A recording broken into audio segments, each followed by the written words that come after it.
Jamahl, what did you like? What did you not like tonight? That first half, I really liked our ability. They got it to 12. We pushed our way back into the game with that poise and that fight there. I liked our physicality to a degree.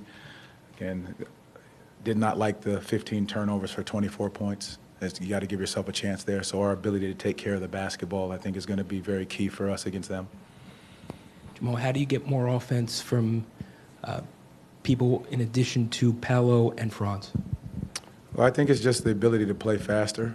I think when we step into the game, just being able to know that when we get the stops, we've got to get out and run and make sure we're putting pressure on that rim early. I think it really is just about us pushing the pace, attacking downhill, and trusting when our defense does get the stop that we've got to convert on the other end.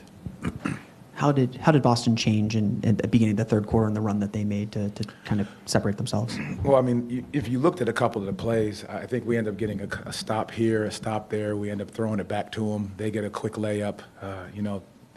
We got a couple fouls untimely at the time that we were trying to go on a run. You look at it.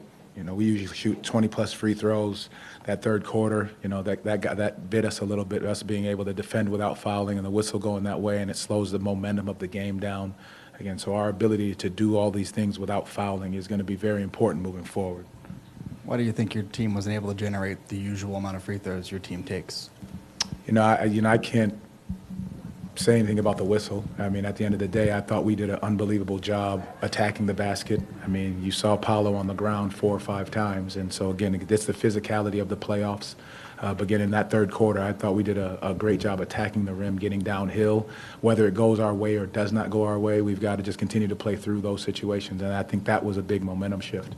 Kind of on that point, you mentioned in the lead up to this series that Boston has some of the best rim protection in the league. Just how do you maybe convert through some of that? Although, you get the looks, but how do you convert some of those more often? You just got to go in there, continue to go in there strong, attacking the basket, not looking for it. And again, because playoff basketball, it's going to be more physical. It's going to be a little bit more aggressive. You got to give them credit for how they came out, and then that's what they did. Again, I liked our physicality, the way we approached the game, and obviously you have to find times that whistle may not blow in your favor, but you've got to be able to make sure you continue to attack the right way. As far as the turnovers, was there anything in particular that really stood out about them by and large? Live ball. I think live ball. I think there was a few times we ended up against the shot clock, and you credit that to some of their switching. Some of it was our ability to just take what the game was giving us, not trying to do more. When the game was giving us the right read, we got to make the right read at that right time. Coach, I know you said you liked the poise they showed in the first half, but in terms of the second half, when you look at maybe the mental lapses that lead to some of those mistakes, is that just players taking accountability and having to lock in more? Is it something you talk about and try to coach? I'm just curious how you sort of lock in on that aspect. I think it's all of us. I think there was moments you saw called timeout just to try to get our poise and settle us down again. And that's what I said in one of the huddles was like, hey, gentlemen, we got it to 12. It was 12, and we cut it down in that first half. So it was very similar because it was 12 or 13 in that second half. And then our ability just to come down and execute and make the right play at the right time. Again, we tried to execute, got downhill, may not have gotten a call. They were out on the break in transition. So those are those moments where they understand what they need to do, but we just got to make sure we continue to execute it for 48 minutes. I know that when you face this Boston team, the three-point shooting gets a lot of the headlines, but how important are those plays, the turnovers, the missed opportunities on second-chance points? I think they had more second-chance points than you guys did, even with fewer offensive rebounds.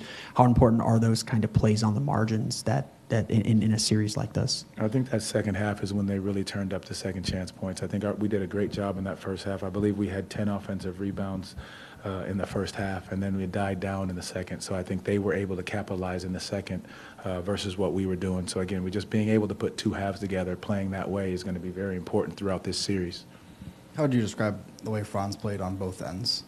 I think his aggression was there. I think he was trying to get downhill. He was looking to attack. He sparked us in that first half, just being able to, attack the basket, get downhill, looking to score, and then defensively just being able to, we had a lot of cross matches at times, so his ability to communicate, to talk to guys, understand where he was supposed to be on the floor, I think he did a really good job in that regard.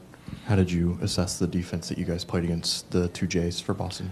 I mean, I think we did a very good job on those guys. Made it tough on them, made it difficult for them to get easy shots. You know, they had a couple, you know, blow-bys to the rim, but for the most part, it was the Derrick Whites of the world and, you know, the Payton Pritchard coming off the bench for 19. You know, two guys that you don't necessarily count for, you know, coming up with 49 points. I think we've got to do a better job there. And again, we've got to know who we're guarding, how we're guarding them, and understanding the personnel in those moments and what guys are capable of doing.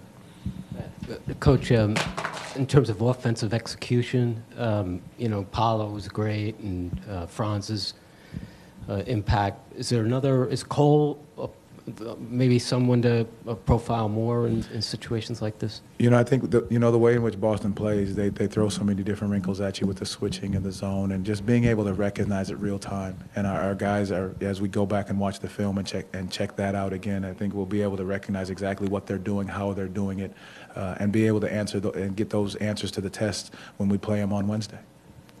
Entering his second playoffs, what can you say about Paolo and his approach to the game to be able to kind of give you that steady offensive push, especially in that second half? Trying to find ways. I think he's just constantly trying to find ways to get the job done, to help this team be in a position to win. Whether that's making a big play, scoring, or a rebound, or making the right decision to find guys. Again, I think that's what he's going to continue to do because he's trying to find ways to just help this team find wins in that regard. Thank you all. Appreciate it.